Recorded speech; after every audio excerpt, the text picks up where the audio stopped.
All right, we've got some breaking news from Maggie Haberman of the New York Times, who reports this. A doctor says he was removed from his federal post after pressing for rigorous vetting of treatments embraced by Trump.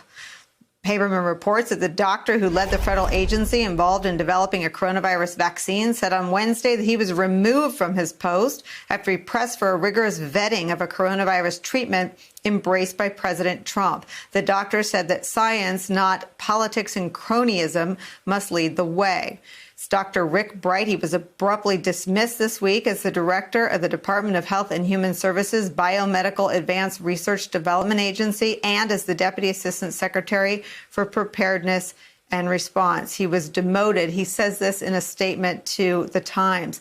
I believe this transfer, this new job, was in response, or here's how I explain speaking out. I'm speaking out because to combat the deadly virus, science, not politics or cronyism, has to lead the way. This is a remarkable piece of reporting about what from the outside is ugly, but apparently inside the collision between the scientists and the president, much more violent than even what we see from the outside. Joining this part of the conversation, politics editor for the Daily Beast, Sam Stein. Michael Steele is also still here. I mean, Sam, you came on to talk about the conflicts of interest, but this is just a blockbuster development. And anyone that watches these briefings can sort of feel, and just we talked about Dr. Birx at the top of the show, you can feel the strain. Right.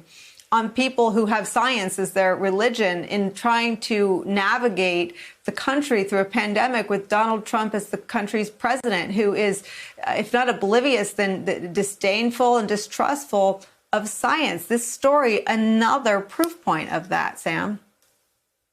Yeah, I mean, in a way, this is a conflict of interest story. There's two interests here. One is a political interest and the other is a scientific and medical interest. And this has been a current that has been apparent for months now since COVID burst onto the scene, which is the president, who is fairly openly distrustful of science and has been prior to this episode, has at times respected the public health officials in his orbit, and then at times been clearly more interested in the prospects of his reelection campaign. And that has never been more so the case than with pushing hydroxychloroquine as a potential panacea to this virus.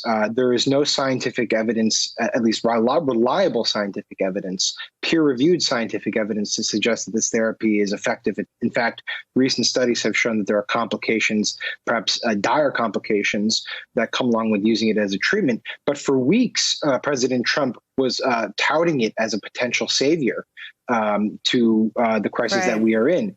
Why he was doing that was a question that reporters like myself were looking into. Was it a financial interest? Was it something that he just happened to see a lot of on Fox News and get really into? But now we know that the extent to which he was pushing this was far more than just during these televised briefings, that the lead scientist who is in charge of trying to develop a therapy here felt and pressure to push this forward, and then ultimately was removed when he tried to pump the brakes and use scientific method. Hey there, I'm Chris Hayes from MSNBC. Thanks for watching MSNBC on YouTube. If you want to keep up to date with the videos we're putting out, you can click subscribe just below me, or click over on this list to see lots of other great videos.